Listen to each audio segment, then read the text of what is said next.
Prince Charles will carry out the COVID-safe ceremony at St James' Palace later today. This announcement marks the beginning of a new season of investitures, after all the ceremonies were put on hold due to the coronavirus pandemic. The honor of resuming the tradition of the investiture ceremonies has been assigned to the heir to the throne, who has increasingly stepped in for his 95-year-old mother over the past few years. The Queen has the sole right of conferring titles of honor on deserving people from all walks of life, in public recognition of their merit, service or bravery. However, the investitures can be hosted by other senior members of the royal family. Over the past few years, Prince Charles, Prince William and Princess Anne have led these ceremonies when the Queen was not available.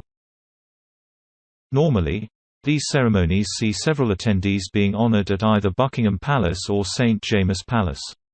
The last traditional ceremony took place in March 2020, before Prime Minister Boris Johnson announced the first national lockdown.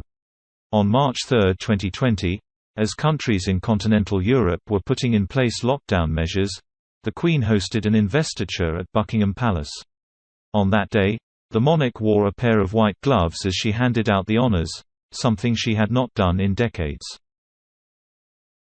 While the monarch usually wears gloves during engagements, she has traditionally carried out investitures with her bare hands. This move was perceived by many royal watchers as an attempt to shield the monarch from COVID-19, as the number of infections was starting to grow in Britain. A few days later, Prince Charles refrained from shaking hands during the investiture he hosted. While the traditional investitures haven't been taking place for months, the Queen decided to host a special ceremony for Captain Tom Moore, the veteran who raised more than £30 million for the NHS ahead of his 100th birthday. The intimate investiture took place on July 17 in the quadrangle at Windsor Castle, at the presence of only the Queen, Captain Tom and a few members of his family. The list naming recipients of the honours is published twice a year by the Cabinet Office, at New Year and in June. Anybody in the UK can make a recommendation for a British national to receive an honour in recognition of valuable service. All the nominations are dealt with by the Cabinet Office, not the royal family. Medals are presented during the investitures, which are held multiple times throughout the year and planned weeks in advance. The Queen remains the head of state and continues to carry out her day-to-day duty as monarch, including receiving the government's red box and holding meetings with the Prime Minister and foreign diplomats. However, due to her age and busy diary, she often relies on the support of her family members to carry out certain duties. As the heir to the throne, Prince Charles has stepped up to the plate many times in recent years, in particular following the retirement of Prince Philip in August 2017.